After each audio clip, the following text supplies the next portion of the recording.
Hello, everyone. I am Chuang. Let's draw the body of Carnotaurus. The head of Carnotaurus only occupies a tiny proportion of its body. At first glance, its head looked more petite than most carnivorous dinosaurs. Its legs were very long. These are two essential features of Carnotaurus. When composing its body, we don't need to consider the position of its hands first. Many carnivorous dinosaurs had relatively long hands that protruded from the bottom of the belly, but Carnotaurus' hands were attached to both sides of the body like bird wings. Viewed from the contour line, its hands did not stretch out. When drawing, we can illustrate a Carnotaurus to run into the distance, then turn back slightly and swing its tail to the front of the screen. Its tail was very long. When we want to represent it on a square piece of paper, we should choose an angle that makes its tail look shorter. This composition makes the picture look better. Now, let's draw the whole body of Carnotaurus. We draw its outline first.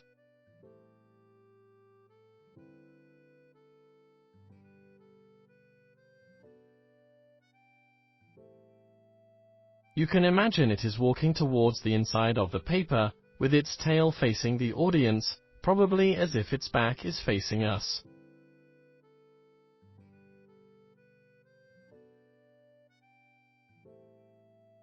Then, we sketch its details.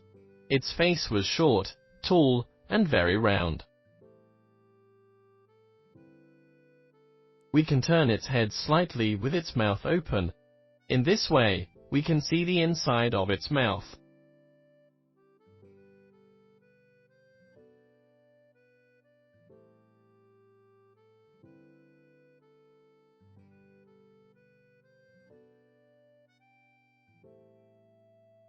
Here is located its eyes. Above the eyes would be its iconic horn-like structure.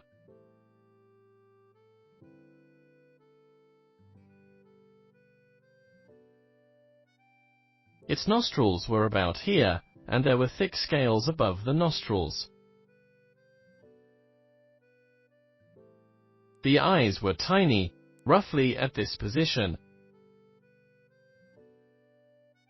We can draw many wrinkles around the eyes.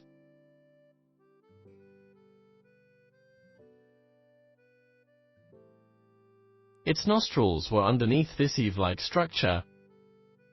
Let's draw its teeth. The teeth of Carnotaurus were not big.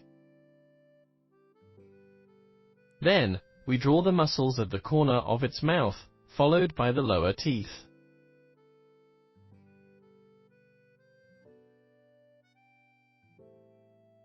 Draw the inside of its throat with a darker shade.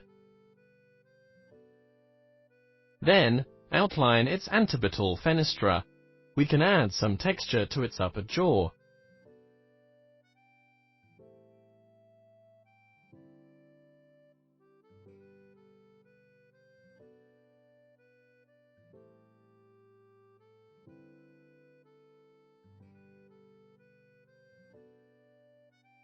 Next, let's draw the muscles on its lower jaw. Then, draw the contour line of its face.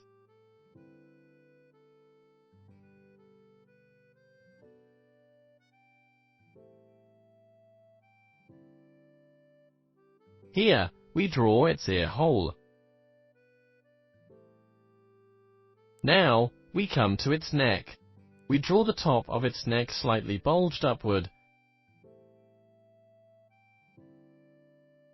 and then show the muscles on the side of the neck. When drawing, we should always remember that we are drawing it walking into the distance, with its neck looking back. Its torso faces far away, and we show its torso. Its chest.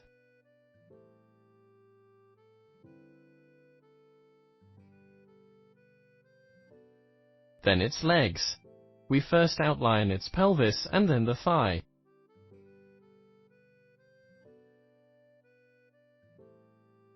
Its entire thigh looked like a triangle.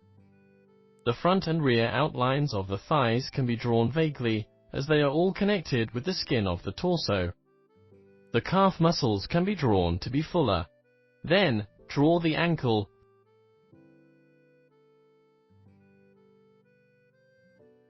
followed by the sole and toes.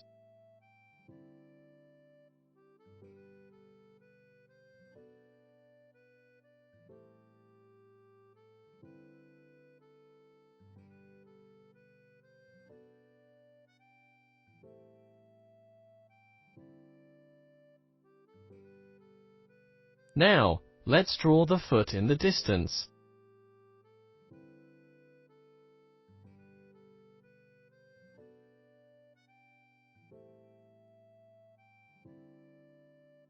Looking from the back, we can see its toe pads.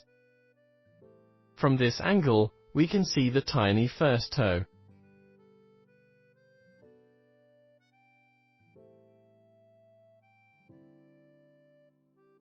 Then, there's its butt. Then, we come to the tail. We can draw its tail curl like this to make it look more vivid.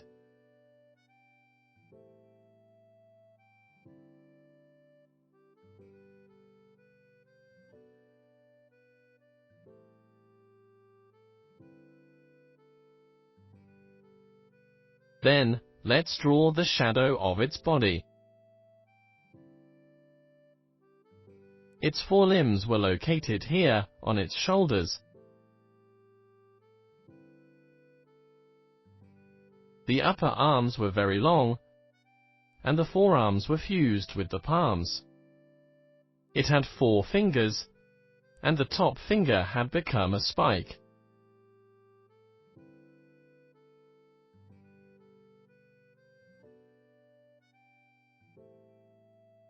Next, let's draw some folds on its body, which wrap around it like structural lines, allowing us to see the walking direction. We can draw more folds on the dorsal side of the neck, the part that often bends.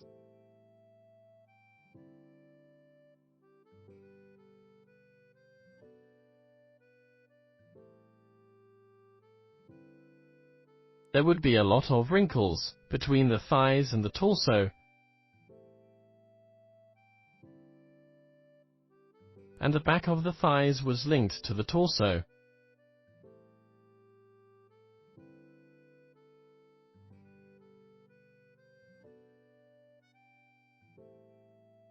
Then, draw some structural lines on the tail, going around and around the surface like this.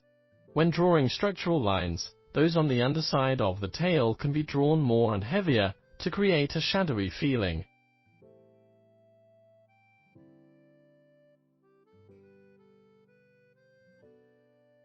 These structural lines can also show the volume of its body and allow us to see that it is walking far away. Slightly show the muscles in its legs.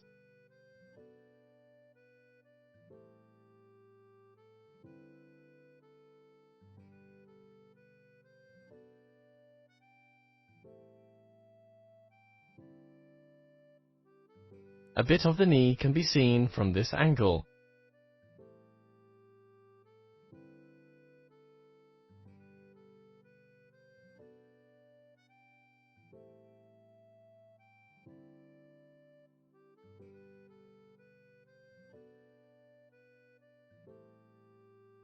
Draw the boundary line between the front of the thigh and the torso.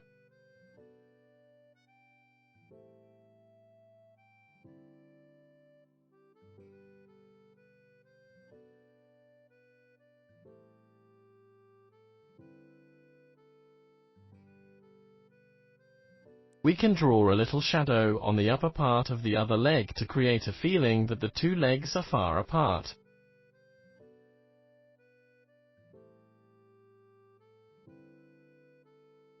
Now, let's draw some larger scales on the back of the toes. Those on this foot can be barely seen.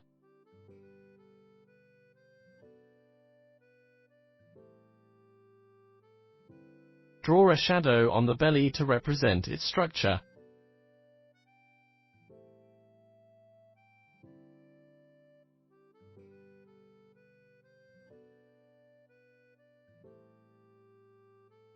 This part of its neck can be drawn with more wrinkles.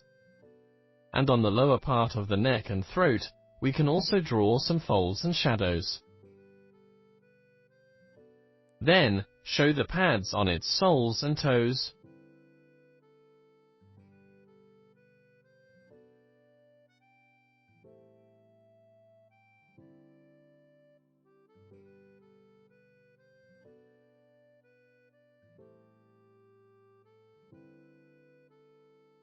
The soft parts under the soles can be drawn with more strokes.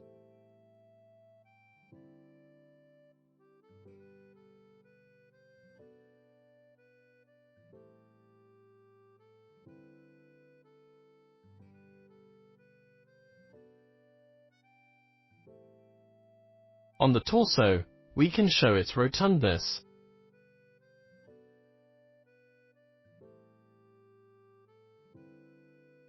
A series of long spikes was along its back, from its head to its tail.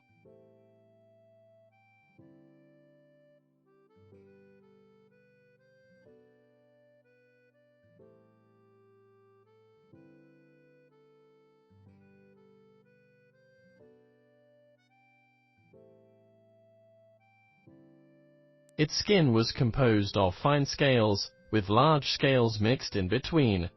Assuming the sun shines from the left, we only draw shadings on the right side. Like this, we use long lines to show the shadows on the right side.